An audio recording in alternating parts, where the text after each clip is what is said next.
Hey, Mitch. Oh, hello, Ed. How are you? I'm good. What's with your voice? I'm in my Arnold Schwarzenegger's voice for today's Conan episode. What, Conan? Why you got a funny hat on? Not a hat, it's a tumor. Look, we're not talking about Conan the Barbarian. We're talking about Thundarr the Barbarian. Thundarr? Yeah, thunder. You know, like thunder and lightning. Oh, well, if we're talking about lightning, I shouldn't be holding this metal sword then, huh? No, I probably wouldn't. Let's just start the show.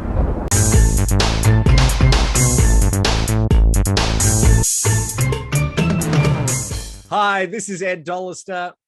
And this is Thundarr the Barbarian. And welcome to another exciting episode of Mitch and Ed's Excellent Adventure. If it's your first time here, thanks so much for joining us.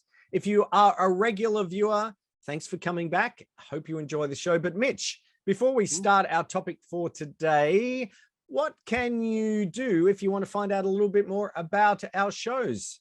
Oh, Ed, as easily as polishing your sun sword, just subscribe to the Mitch and Ed show, and we thank you. And you'll be able to watch us all the time. Plus, if you hit the little notification bell down there, you'll be notified when Ed and I go on another excellent adventure. And just for the heck of it, to make us feel good about ourselves, hit that old like button and tell us you like the show. So, Ed, I'm going to get my berserker rage on as we go looking at barbarian times. That's right. We're heading to... Well, it's a weird time because it's actually in the future. We're heading to 3394 by way of 1980 and the cult, I suppose you'd call it a cult TV series cartoon, Classic. Thundarr the Barbarian. Thundarr the Barbarian. The time was 1980, Ed, and the Saturday morning TV landscape was a wasteland. It was a tundra waiting for Thundarr the Barbarian to come and save the day. I feel like you're doing a wrestling promotion or something like that. Like, yeah, brother, we're gonna get some real good cartoons now. So anyway, here's the deal. There was like not a lot of classic cartoons because they went cheap. Hanna-Barbera, they got the really, all that great movie animation they used to do when they showed cartoons before movies, that was all gone. Most of the studios like Warner Brothers and MGM, they had gotten rid of or dissolved their animation department because they didn't start showing those commercials. Well, they stopped showing those cartoons before the feature films. They just showed coming attractions now. So they all moved to TV, and TV was notoriously cheap. So they did not spend a lot of money on animation. And in fact, Hanna-Barbera is the one that kind of came up with that real cheap way of doing cartoons where they would reusing backgrounds and things like that. Repeat backgrounds almost. They would paint one big thing and you'd see Yogi Bear walk by the same tree 1,000 times, or Superman would fly through space and the same planets would go by, because they were like, you know what, these kids aren't that sophisticated. They're not going to watch it on the internet because there is no such thing. You watched it once and that was it. You forgot about it. They didn't think we were going to obsess about it and study these things like famous paintings in a museum. So I believe it was only 24 frames a minute. There wasn't much animation. There might have been even less than that. It was just very stiff. That is very stiff when it should, most film is 24 frames per second. So yeah, that's, they were doing slow stuff. That's quite the thing. And it was, pretty rudimentary. And you spoke about Hanna-Barbera. Well, an offshoot of Hanna-Barbera, there were these two sound editors, Ruby and Spears, and they moved to script writing as well and did some stories for some of those. And they sort of created their own animation company called Ruby Spears, which I'm sure would be familiar to a few people out there. Yeah, it was one of those landscapes when you were a kid. I think we talked about it before. You always saw the Hanna-Barbera, the HB, and then there was the other fellow that did Lou Scheimer. Lou Scheimer, yeah, he did a bunch of shows, a lot of Tarzan and Batman and stuff. But Ruby Spears was new, and the thing that was so new about them is they hired, for people like me, classic comic book artists to come and help them with some of the layouts and the designs and stuff.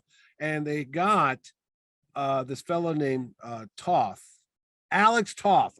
And what it was is he did all the designs and all that, but they went even further and hired Marvel comic legend, comic artist superior, Jack the King Kirby, to come on and do some design concepts and that too. So when you watch Thundarr the Barbarian, you've got two fantastic artists of their times coming together and designing the look of the show. And like you mentioned, the show takes place in the far future, but it was in 1994, Ed, that a runaway planet or a comet or whatever went by the Earth and just caused all kind of havoc. The moon split in half. We had giant tidal waves, earthquakes. Everything was crazy. Dogs and cats living together. And basically, the Earth was a wasteland. But thousands of years later, out of the rubble and the ruins becomes a new age, an age of savagery and sorcery, as we have people like Thundarr, who was a barbarian who was like sentenced to fight in the arena, and he broke free and he went out just went out there and saved people. And then he brought his friend Ukla the Muck, who looks like a big lion like head. Chewbacca. He's an ape body. I didn't want to say that, but yeah. And then there was Princess Ariel, who was magic. Yeah, that Star Wars kind of had a heavy influence on it. It did. When you look at the, look at his signature weapon, the sun sword, it's very lightsabery. Ukla looks a little Chewbacca-like. Chewbacca. And essentially the story is that Thundarr and Ukla are basically slaves. Princess Ariel, who is is sympathetic to their plight and saves them, releases them, and then they go on adventures. Against, there's a bunch of evil wizards, but there's also werewolves. There's all these amazing fantastical creatures.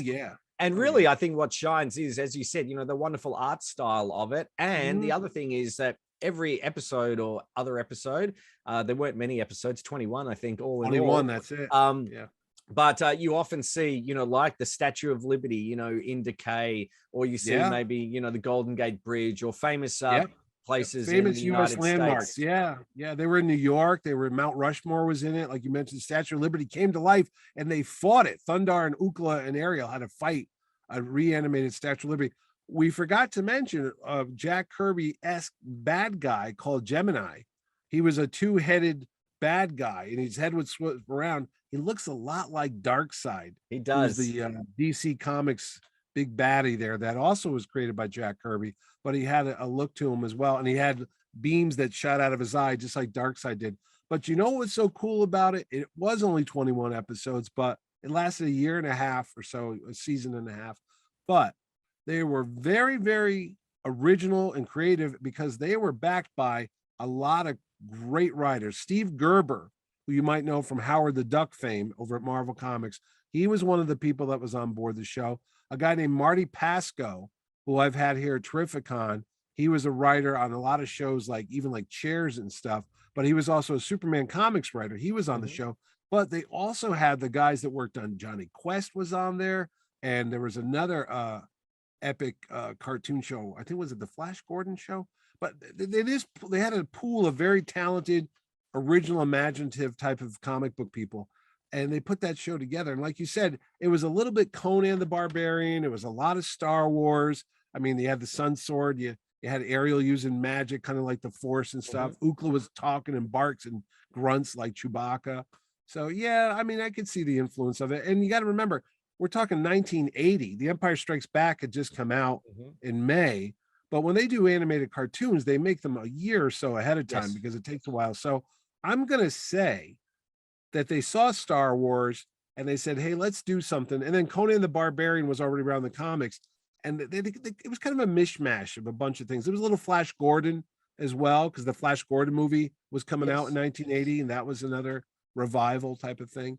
But yeah, I think the reason why so many people have fond memories of Thundarr the Barbarian is just because it wasn't like your typical Super Friends and all that. It was, dare I say, more adult in tone, or more imaginative, like John Carter of Mars.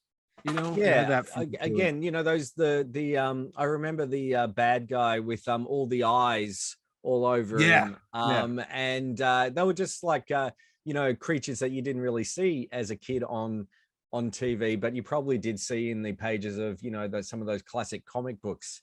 And I think you know, you were saying that it was you know, 1980, 81. Like a lot of people probably didn't really know of Conan the Barbarian, you know, general public maybe, you know, didn't read the books or knew of his pulp origins. And the film, you know, the movie didn't come out The till movie was coming out in 1982. 81. And 80, well, then you think, yeah, and then you think about also he does bear a striking resemblance to He-Man, you know, in his look. Well, He-Man wasn't was 1981, 82. That came out, you know, later. Yeah. I mean, they're all barbarians, so they've all got a certain, you know, furry underpants and, you know, that bowl cut. I'm wearing it right now, Ed. I'm wearing it good. right I thought so. That's why we're only shooting from the top up. No, exactly. And you know what, though? There is a little controversy around Thundarr the Barbarian because there was a paperback adventure novel in the early 70s called Thundarr, Thundar, only one. It wasn't spelled exactly the same. And guess what? It took place with the barbarian type of guy going into the future, having battles and all that type of thing. And they said, did Steve Gerber steal the idea from this? But you got to remember, there's a lot of pulp fiction, pulp novels, paperback novels in the early 70s. There wasn't, you know, VCRs and all that. And the newsstands used to be full of adventure books. I remember being a kid and you go to the bookstore and they'd have whole sections of just paperback books that were like, you know, 95 cents to $1.50 or something like that. And they were just full of these crazy adventures, like Doc Savage was back. Conan the Barbarian actually came back again because they did a whole series of The Executioner. There was just tons of these series of books. And Thundarr, the original book, was just another one of these throwaway entertainments that, hey, maybe Steve Gerber read it on a lunch break or, you know, read it on a weekend and it just got mixed into his memory. And when he was sitting down, he just spit it back out because it does seem a little odd that it had the same name and all that. But it is what it is. And Steve Gerber's no longer with us, so we can't really lock it down. But did you hear the story of how they came up with the name of Ukla, the mock? I believe it was from UCLA, the University of California in Los Angeles, because they just were walking down the street and they saw Ukla the Mook. Oh, that's the other thing too. There's mooks in that paperback novel that I just mentioned, but they're not big 8-foot gorillas or like 50-foot lizard creatures. So, but it is kind of odd that it's the same word, you know. It'd be like reading a book about a Wookiee and then years later you're like, hey, wait a minute, there's that Wookiee. Yeah, I mean, those sort of things happen through, you know, osmosis, or who knows how those things happen. You know, you see something and then often something else appears and it's just unrelated. It's just the way it was. Go ahead. I was just going to say, I'm sure a lot more people, even though it wasn't hugely successful, a lot more people saw Thundarr the Barbarian than they did that original Thundarr, you know, book. Paperback book. Yeah. Well, I was going to say, one of the things that we talked about here on our show was the King Kong movie. Yes. Which is, you can go back into our pages of shows. I think it's I'll put it up. I'll put a link up there now. Because in one episode, Thundarr meets a giant robot gorilla ape that's terrorizing this group, and it's a robot and it's left over from an old movie. Now, I don't believe that Dino De Laurentiis made a King Kong robot that could survive thousands of years into the future, but for story sake, they just have it there. But it is a little nod to the King Kong craze. And I wonder if you think that did Ivan Reitman see Thundarr the Barbarian and think, for Ghostbusters 2, maybe we can have a walking Statue of Liberty, you know? Oh yeah, that's true too. And you know what? I was always getting the vibe from Planet of the Apes, because it was in the future, and when I saw the Statue of Liberty, the first thing you think of is Planet of the Apes. Another one of our more popular Mitch and Ed's Excellent Adventures that you could also watch on our show. You can check that out. Now, we always talk about merchandise and things like that with regards to all these series and movies, and there wasn't a lot of Thundarr the Barbarian merchandise. I think it sort of came and went, unfortunately, but there was a board game that did come out. Which is a little bit a lunchbox. Yeah, so no lunchbox, no trading cards, nothing like that. No, you know what was going to come out? There Yeah. was a Whitman. Now, Whitman are the people that made over here in the States, you'd get like coloring books and then you'd get some Yes. comic books. They would make, I don't know how they had the rights, but they would republish stuff. They did like Star Wars, the big treasury editions. I got them around here Mhm. somewhere, but it was not, it was a Marvel book, but it would come out with the Whitman logo on it, and they would Yes. sell that in grocery stores. Whitman had bought the rights, and they actually wrote the story for a Thundarr the Barbarian coloring book and a new set of comic books that were supposedly all done. The artwork was done in that, but they had money problems and they went down and they went out of business in the early 80s. So there goes the Thundarr coloring book, the Thundarr comic book. Yeah. Never saw the printing press, never saw the light of day. That was gone. And you're right, because of the cult following of Thundarr the Barbarian, it's alive and well on DVDs like Yep. this. And there was, of course, a Funko Pop set of There 3. was. You had Ariel, Ookla, and Thundarr himself, Funko Pops. And there was a action figure line that came out about 10 years ago. I'm going to say Yes. 2011. Very expensive now in the aftermarket. I actually have the Ookla the Muck with a broken leg because my son Owen ripped the leg off. But I wish I kept it in the plastic. My friend Steve kept his in the plastic and sold them all on eBay for about $150 each or Wow. more. So yeah, they really went there. And it's talked about all the time. Like they're going to make a Thundarr the Barbarian movie, or they're going to make a comic book, or they're going to make a live action movie. I've heard rumors of that, but nothing ever comes to pass. I don't know why. I mean, it's he shows up now and then, like you'll be watching Family Guy or whatever. And one of his classic lines that I should have screamed out in the opening of the show, demon dogs, but I did not. Or Lords of Light. He had his own little like trademark sayings and such. So it's like a little code between us Thundarr fans. If you That's right. bump into somebody and you scream out Lords of Light, they're hip to what you're talking about. That's right. So did you Or watch? they'll just look at you strangely, that often happens. But that's to both. Did they of us, have I'm Thundarr sure. the Barbarian in the Land Down Under? Sorry. Was the Land Down Under a fan of Thundarr? Well, Did they I show it remember there? watching it as a kid. So Oh, okay. I didn't know if yeah, it so ran it down was shown here. I would dare I say it. I think it was we came out here maybe a bit later. Maybe it was like 81, 82. Yeah. But I do remember watching it and enjoying it and thinking, oh, that's kind of you know, I Like think I Star liked it Wars. because it was a bit Star Warsy. It wasn't Star Warsy, but it, you know, No, had it had throwbacks to it. So, and I loved Yeah. Ookla's horse. Oh yeah, it was like a weird An lizard. Equord, I think it is. You know, so Yeah. Ariel and Thundarr, they rode regular horses, but he had an Equord, which had those, which reminded me actually of the space horses in the final Star Wars film. Oh, The Last Jedi. Yeah. As soon as I saw those, I thought, that reminded me of Thundarr the Barbarian. So full Well, circle. there were some famous voices in there. I know one of the bad guys was Fred Flintstone's voice. Yeah, and the voice of the narrator at the start is the voice of, now I don't remember his name, but the voice actor who was the robot in Lost in Space. Oh, really? Yeah. Warning, Will Robinson, danger. That's that guy? Yeah. I did not know that. I know that one of the people was Oppenheimer. He was the voice of Skeletor. He was one of the bad guy voices on there. Yep. And because they only had a small pool of voice actors back then. It's not like now when there's like, hundreds of people and movie stars that want to be celebrity voiceovers. But no, back then they had a stable of like 10 guys that they went to, women too, that you'd hear the same voices again and again and again. Yeah, I do know that Michael Ansara appeared as one of the villains because he appears in everything, I think. Oh, he was the voice of Mr. Freeze on the Batman show. Okay, yes.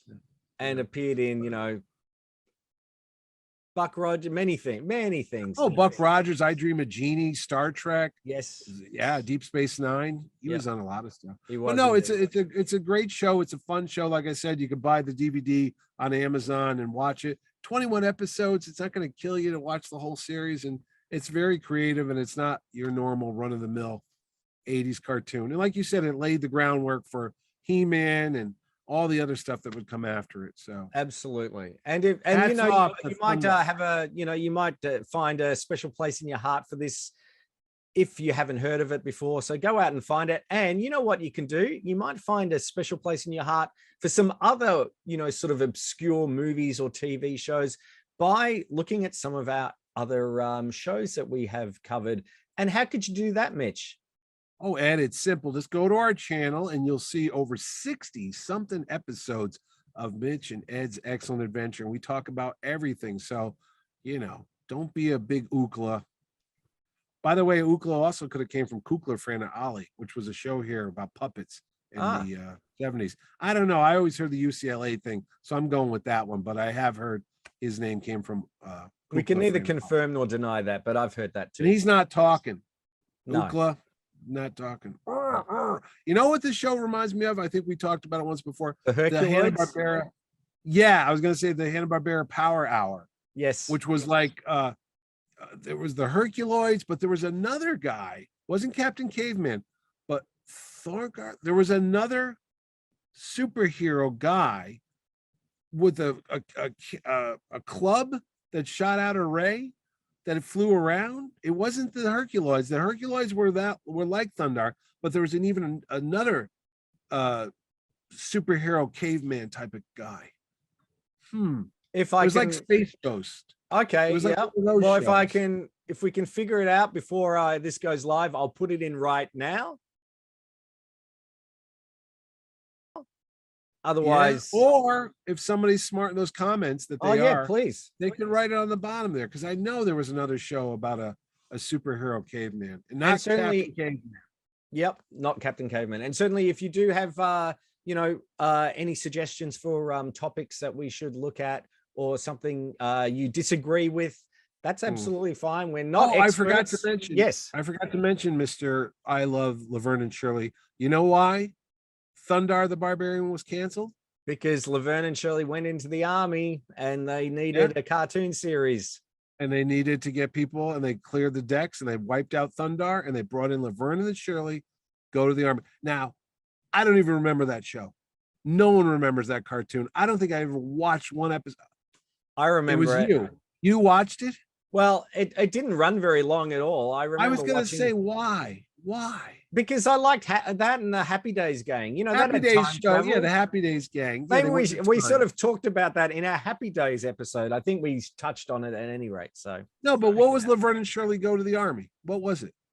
It was just a cartoon show of them in, like doing training and, why were they in the army? Why? I don't know. Why were they in the army? Did they get drafted? They didn't draft women back in the 50s. I don't know. I don't know. Well, here we go. Stupid. There's our next show. Is that our next show? We're going to do Laverne and Shirley. Let's just we should. We've done Happy Days. So I want to find out why they wasted Thundarr the Barbarian for such a stupid idea. It had Penny Marshall and Sidney Williams attached. Yeah. Well, if you know, put your comment down below and we'll discuss that next time. But that's it for Thundarr the Barbarian. It's a great show. Do check it out. And thanks for checking out our latest episode. Signing off for this week. This is Ed Dollister. And this is Mitchell the Mook. Or Muck. Yeah. And we'll see you next time. Thanks for watching.